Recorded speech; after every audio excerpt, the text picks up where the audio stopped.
Seats are great. Honestly, the whole vehicle is. But sometimes with pre-owned cars, you gotta watch because the seats will crack right there. This one's fine.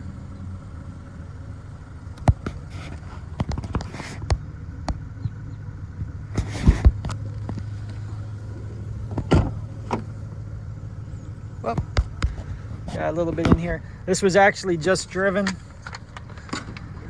as a chase car right up the road. We had to deliver a customer's vehicle back to him, so I just drove it across town. It runs great. You know, if our transport driver's taking it, it's in good shape. So we're not gonna, they got a pick of every vehicle on the lot. They're not gonna grab one that's gonna leave them stranded on the side of the road, if you know what I mean.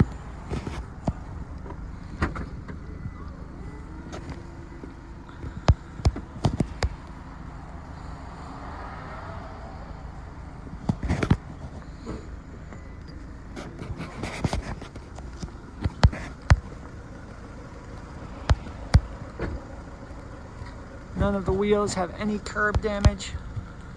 Tire tread's great.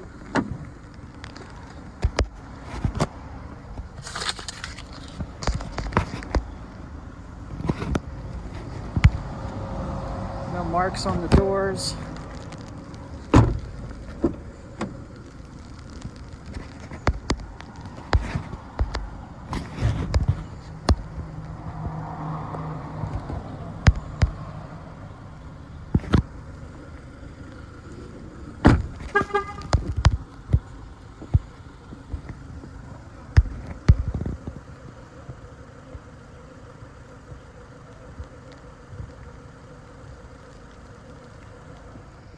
Alright, and here we are inside the vehicle.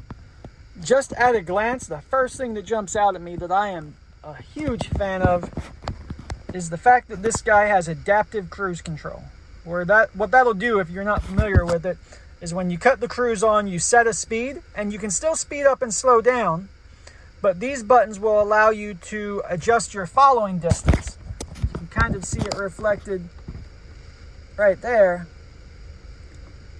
So let's pretend you have the cruise set at 60 and you start coming up behind a vehicle that's doing 50. As you approach it, this vehicle will see that one and slow down, and then speed up and slow down with that vehicle, maintaining whatever distance you've set. Once that car gets out of your way, it'll go back up to your original speed. That's amazing, especially combined with the lane keeping system that you can toggle on and off with this button on the end of the turn signal stalk.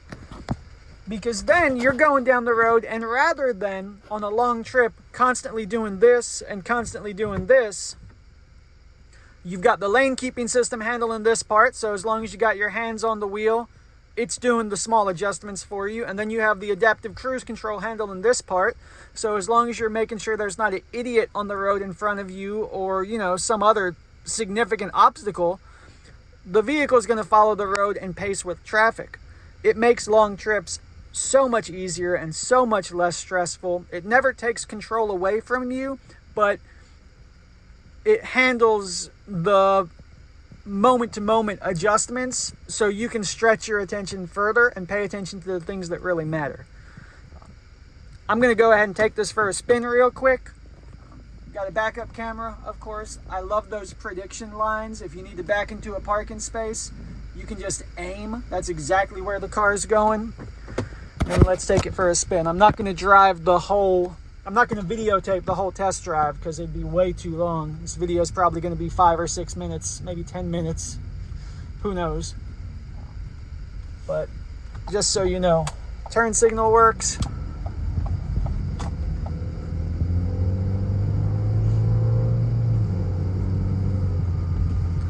Windshield wipers work.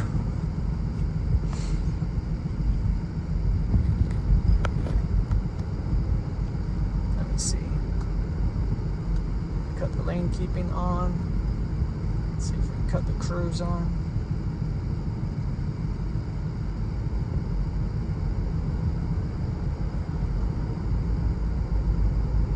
So in this kind of situation, we're going around this turn.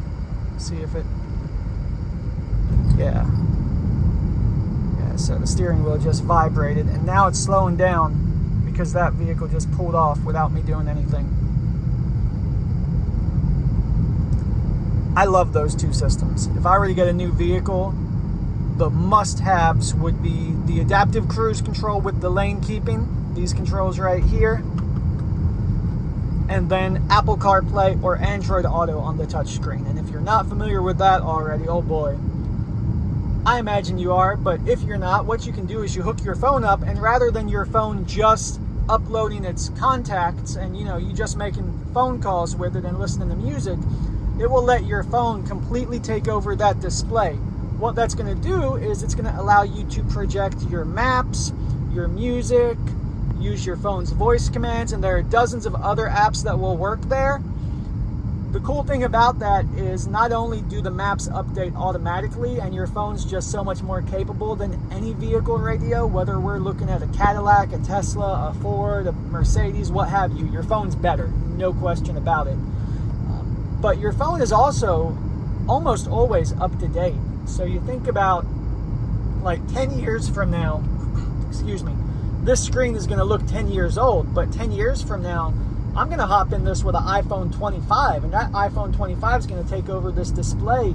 And that's just like we had a TV with an old Atari hooked up to it, and we just hooked up a brand new PlayStation 5. It ensures that you are always running a modern software version off a modern computer, being the phone in your pocket. It makes these displays timeless in a way that didn't exist just a little bit before. So that's my cliff notes to what we've got here. I hope you love it. Give me a call or a text if you have any additional questions. I'm going to go ahead and upload this and send it your way. Hope to hear from you soon. Take care.